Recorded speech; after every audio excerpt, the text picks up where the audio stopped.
Hello, everyone, and welcome to the opioid crisis, the pain behind the addiction. I'm Nancy Byrne, and I'm joined by my fellow producers, Melissa Duran and Sue Leavitt. Yeah, for the next half hour, we'll take a closer look at this epidemic that continues to grow, taking the lives of thousands of people nationwide, many right here in Southern Nevada. We'll talk to those fighting on the front lines to end this epidemic, and we'll meet some extraordinary people in long-term recovery who are reaching out to help others become clean and sober.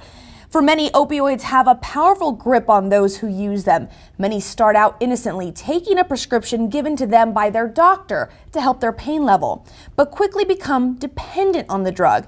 It's a slippery slope. Before many realize it, they've made a jump to heroin, an illegal opioid that's easy to get on the streets. Nevada leaders and first responders are working hard to get ahead of this problem, but they have a long road ahead. I talked to one former addict who explains why that opioid high is hard to beat. Like a warm, cozy blanket wrapped up, and you're safe and secure, and you feel like you're floating on air, and you can control the world. That's how you feel. Well, for me, and that's my experience, that's how I felt. Danny refuses to sugarcoat anything when it comes to opioid addiction. At 19 is when I first tried opiates, and it made me feel like I was on top of the world, and I knew right then and there that was like my best friend. But that best friend quickly turned on her. What started out as a little bit of recreational use turned into much, much more. At first, it was just on the weekends. I promised myself that I would only do it on the weekends, and then it became an every other day thing, and then it became just an everyday thing. And getting her fix became increasingly difficult, putting her in situations she'd never thought she'd be in. Probably sleeping with people that I didn't want to, completely lowering my standards and dancing, and that's my truth though, because that's where it goes. Even losing custody of her 2 children. Honestly, I couldn't take care of them, and I knew family members that could. So that was when I decided that that was the best choice for them. Danny's life today looks much different. She's been clean for more than 3 years, has found a strong support system in girlfriend Irma, and has rebuilt a relationship with her family. But Danny says she's just the tip of the iceberg. According to the Centers for Disease Control, opioids killed more than 42,000 people in 2016, more than any year on record. 40% of all opioid overdose deaths involved a prescription. In Nevada, opioid overdose deaths have steadily increased. In 2014, there were 545 overdose deaths. 2015 had 619 deaths, and 2016 had 665 overdose deaths. But let's break that down even more. Here in Clark County, we've actually seen some small improvements. In 2011, we had 334 opioid-related overdoses. 5 years later, in 2016, that number was at 286. 87% of the fatal overdoses are attributed to opioid prescriptions, about 11% to heroin, and 7% to fentanyl. Dr. Michael Johnson, Director of Community Health for the Southern Nevada Health District, is one of many trying to figure out the best way to get a handle on this scary epidemic. I think people think because a doctor prescribed a particular pain medication, it's okay to continue this indefinitely, and that's just not the case. One of the biggest priorities right now is making sure doctors are following new prescribing guidelines in Nevada. For example, new patients will be limited to a 14-day initial prescription for opioid pain medicines. If they need more, doctors will have to perform a series of evaluations as well as use the prescription drug monitoring program to make sure patients aren't doctor shopping, steps that weren't always taken in the past. As opposed to being more routine and regimented in practice, I think it was done haphazardly. Some physicians did, some physicians didn't so much. So I think that's been part of the problem. But while lawmakers tackle the prescription pill problem, there's another issue that can't be ignored. Heroin use in recent years is up from 11% to 15%. There are cases where individuals have switched from opioid prescriptions to heroin because it's easier to get on the street, particularly with these new restrictions being in place, as it has been to get a prescription for this. So we see many people moving, to purchasing on the street. Survival from an opiate overdose really takes a village. City of Las Vegas Medical Director Dr. David Slattery and his team at Las Vegas Fire and Rescue see overdoses every day. And instead of watching many succumb to their overdose, they have a chance to save their life with this. It's called naloxone, or Narcan. We know that when someone takes an overdose of opiates, they start getting sleepy, decreased level of consciousness, and then their breathing slows and then stops. And that's when they go into arrest and die. And naloxone, Narcan, reverses that in about 15 to 30 seconds. EMS has been using it for years when they answer calls for possible overdosing. We see about 600 calls a year, so 2 to 3 a day that we're reversing an opiate overdose. And now he, along with other community leaders, are training groups all over on how to properly administer Narcan, which comes in a nasal spray or injectable forms and is available at your local pharmacy. And then you just spray it up there, and that's it. And it's absorbed right into the bloodstream. Groups like court marshals, nightclub bouncers, and hotel security all want training. We wouldn't hold off doing CPR on an overdose just because they're an overdose. I don't think giving naloxone empowers anything. It pulls them off that cliff, it saves their life, and allow the specialist on the back end to start working on that addiction. But at least we have a human being that's alive again. And a second chance at life, like Danny got, may be all they need to make a change. It wasn't honestly until one day that I honestly tried to end my life, and I woke up and I was mad and that I wasn't dead, and I had a choice either to go right or left, and I chose to go right. Sometimes I want to pinch myself because I'm like, I can't believe this is my life. It's hard though. I'm not gonna lie that it's a cakewalk and that it's easy, because I've gone through a lot of ups and downs and there's a lot of struggles, but I just know, and I keep in the center of my mind, that using heroin or drinking alcohol or using meth or whatever the choice is at that moment is not gonna fix my circumstances. She says a higher power now helps her get through and reminds her of what's important in life. When it comes to helping people beat their addictions, leaders really believe it's about meeting people where they are. An example of that is the Southern Nevada Harm Reduction Alliance, which aims to reduce drug-related stigma, overdoses, and the harmful effects of drugs. Now, there is a lot of hope that these overdose numbers are going to go down. We have to remember that the prescription guidelines only took effect early this year, so it's going to be really interesting to see where those numbers go. And they say trying to kick the heroin addiction is almost impossible. Not impossible, but very, very difficult. Very difficult. Yes. It is very difficult. And our city leaders are taking a very active stance to get out in front of the opioid crisis in our community.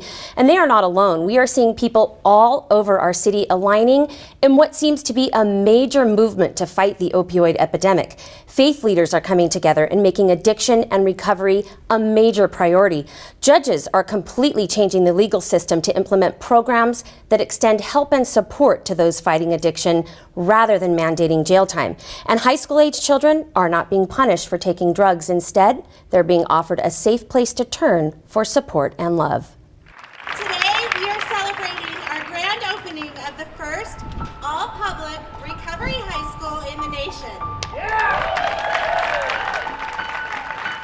It's an exciting time for our city. To have doors open for students or choice to come into a different environment and help them get back on track to change their lives. Mission High School began taking students this fall for the 2017-18 school year. The school is completely focused on helping kids graduate while offering them the assistance they need to overcome addiction.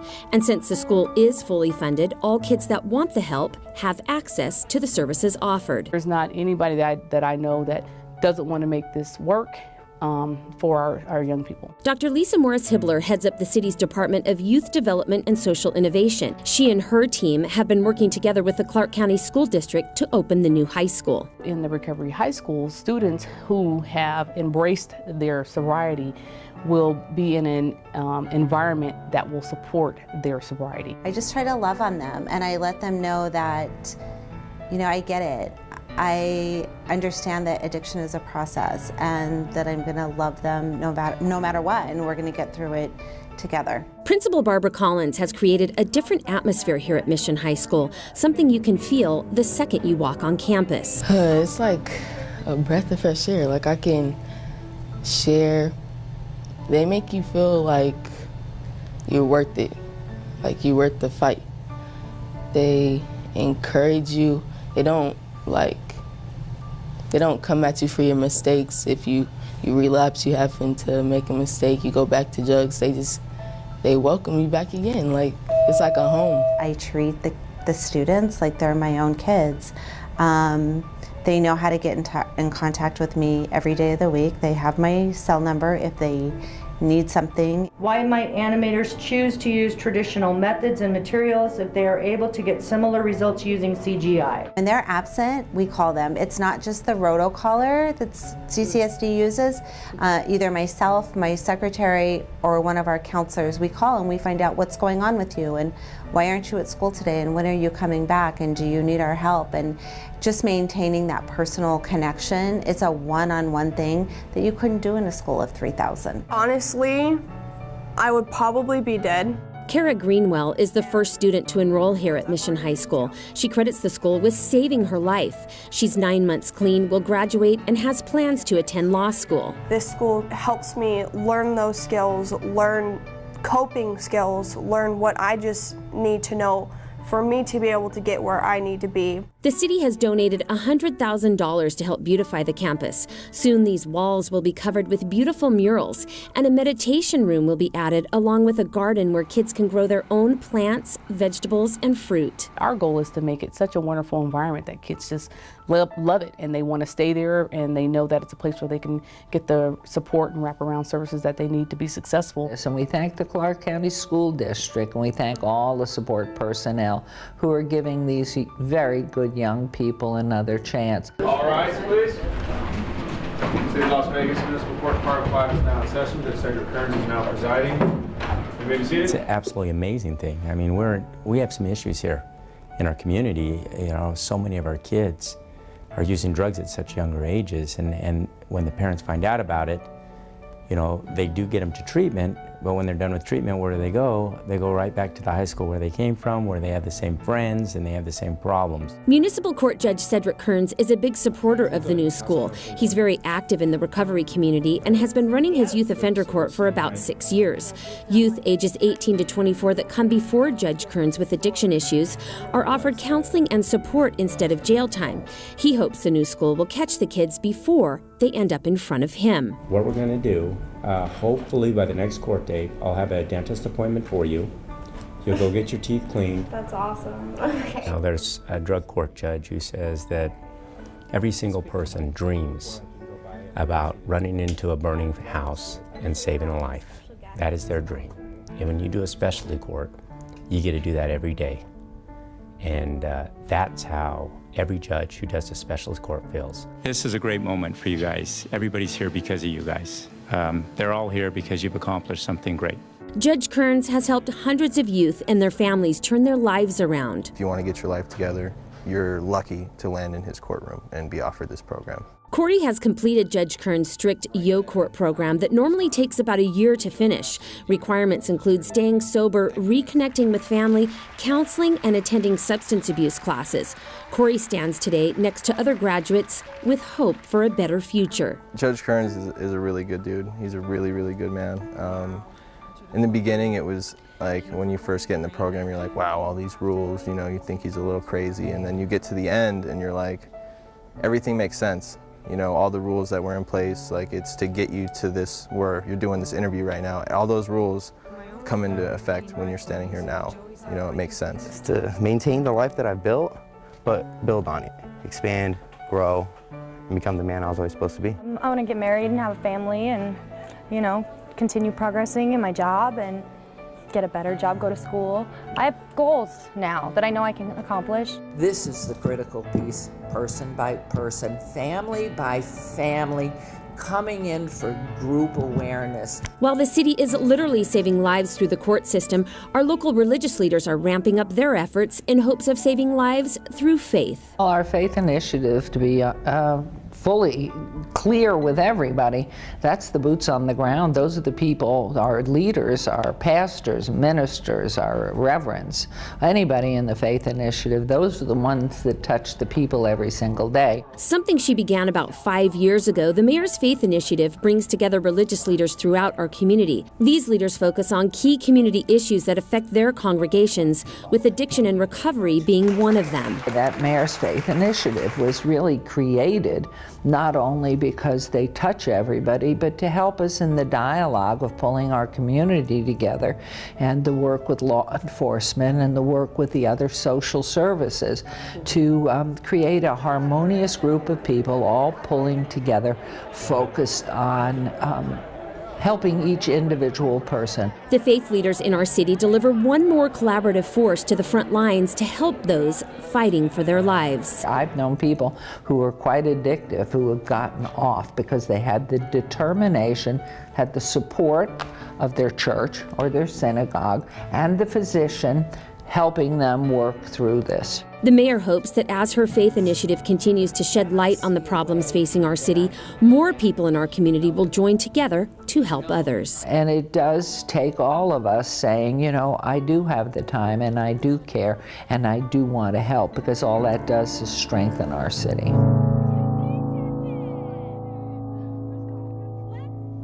The mayor is not only strengthening our city with her faith initiative, but she's been a huge influence on other cities. She is a member of the U.S. Conference of Mayors, a body of 1,200 mayors from cities all over the country. They have some of the same issues we have in our city and are looking to our mayor and all she's done with her faith initiative to fix the problems in their own communities. Also, other cities are looking to our municipal court judges and implementing specialty courts to help those suffering from addiction in their own cities.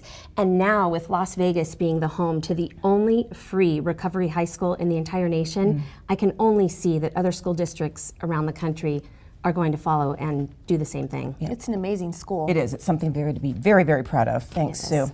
We'd like to wrap up this special with some inspiring news. As you saw in Sue and Melissa's stories, we live in a city where we may be battling this epidemic, but we are doing so with supportive and compassionate groups and individuals. We'd like you to meet two of those individuals right now. Both have been touched in different ways by addiction and now have made the conscious decision to turn their pain and experiences into action to help others who are struggling on that difficult journey back to clean and fulfilling lives.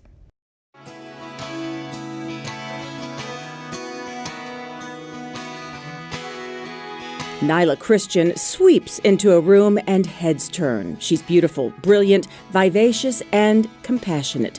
A strong aura of self-respect surrounds her, but she will be the first to tell you she didn't always give off such positive signals. You know, I was trapped in negative life cycles for a very, very long time. I was a woman who was under the lash of alcoholism and addiction for a very good portion of my life. As NYLA and I sat in a quiet, darkened studio, she spoke frankly about how her desire to be a great mother to her son Nico prompted her to begin the difficult journey to a clean and sober life, and how perfect strangers on the other side of that journey helped keep her from turning back. When I made the decision, which took me quite a bit to make, a lot of life loss, love loss, family loss, a lot of loss, and a lot of attempts. But the final attempt, what was really important to me is that there was a network of people who welcomed me, and they were familiar with the path, and they were compassionate. She calls those who welcomed her back into a life of long-term recovery a life bridge. They didn't judge her past. Instead, they encouraged her to continue moving toward her bright future. You know, not everybody makes the decision to want to get sober, stay sober, be in a self-defined mode of recovery. Not everybody makes the decision, but once that self-decision is made, you know, if I can't be welcomed back, if the stigma is so thick and so deep and so isolating, then more than likely, and studies show that people do recidivate. People do return to the only way of life they've known and the only mode of survival. She immediately knew becoming a life bridge to others was her calling. Through her Living Well and life-inspired projects, she is now the one helping people find their way out of the darkness. Part of being a life bridge is educating family and the community that the stigmas associated with addiction need to be thrown out. It's park bench to Park Avenue. There's no socioeconomic factor here for alcoholism or addiction. So the idea of the destigmatization is, again, reiterating, no socioeconomic, there's no race, there's no status, there are no letters behind your name that will save you. I think Sam Quinones, who is the author of Dreamland, talks about the cure for addiction is community. That's the cure. The cure is family and community and connection. So yeah, having that life bridge is so super important.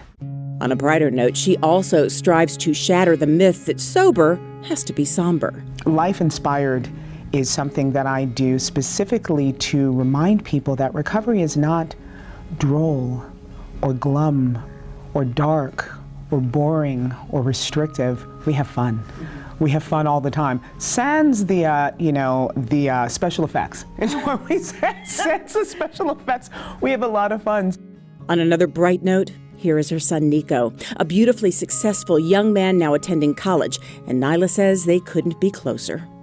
Her counseling and advocacy are not limited to teens and women, but it's where she concentrates her efforts because she's been there and believes that's where she can make a difference.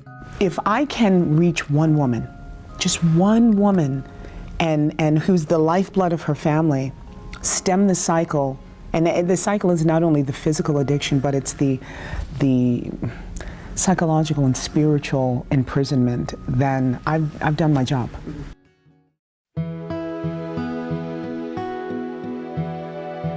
I am a person in long-term recovery. First and foremost, I am a father. I'm a father of 4 sons, 3 of which are living. I've been in long-term recovery since 1994, and I raised my kids very well aware of the disease of addiction and alcoholism, which runs deep in my family. Meet Joe Engel. He says even though he warned his kids of the dangers of addiction, his 2 oldest sons began experimenting with drugs and alcohol in their teens. His oldest son, Reese, struggled with heroin and opioid addiction for several years. He had bouts of being clean through the 12-step program. His longest time away from heroin was 7 months. He had came home back to live with me, and things were looking up. And he was back in the house about 3.5, 4 days. And it was I remember the day that he was, I left him alone. I had to go to work, and he was going to be home alone by himself for the first time, and I remember texting all day long, and that was July 21st, 2011. And when he didn't answer my text, I came home from work that day, and I had found him. He was overdosed upstairs in his bed. Joe grieved this tremendous loss, but eventually decided to turn his grief into action by forming the Las Vegas chapter of There Is No Hero in Heroin. It's a grassroots volunteer-driven organization to help others affected by heroin and opioid addiction. He and 2 other grieving parents got it started. We started, we sat in the kitchen of my house across the table with 3 other parents that had been affected by their kids' heroin use or opioid use, and we knew that we wanted to help. we weren't sure what the help was going to look like. And what we did is, we had a community yard sale. We made $800. In the first community yard sale, we took $500 of that and we gave it to a sober living house. This is one of the sober living houses for women. Joe explains this is where those who have reached a certain milestone in their recovery come to live for 30 days. The first 30 days are crucial to long-term recovery. Those days enable them to build a new foundation toward a clean and sober life before getting back into the real world. That was our goal, to do one scholarship, voucher, rent voucher a month. To date, we've given away over $23,000 worth of those scholarships, all from community yard sales, from shooting tournaments, golf tournaments, personal donations. There's some things that they say in a recovery community. You got to change your playgrounds, playmates, and playthings, and to develop a foundation on which you can build a new way of living. You will see on their website, TINHIHLASVEGAS.INFO, the organization also holds special events and monthly meetings for those touched by addiction. And more recently, the group advocated to get Clark County School District, Nevada, and the City of Las Vegas to join together to create Mission High School for teens recovering from addictions. Joe's mission is not only to help those who have been touched by addiction, but to change the way society looks at addiction overall. Certainly anybody who suffers from addiction is not a bad person trying to get good. It's a sick person who is trying to get well. Both NYLA and Joe say they hope there is a day when these programs are not so badly needed. And that's where the important aspect of fighting this issue comes into play. Prevention.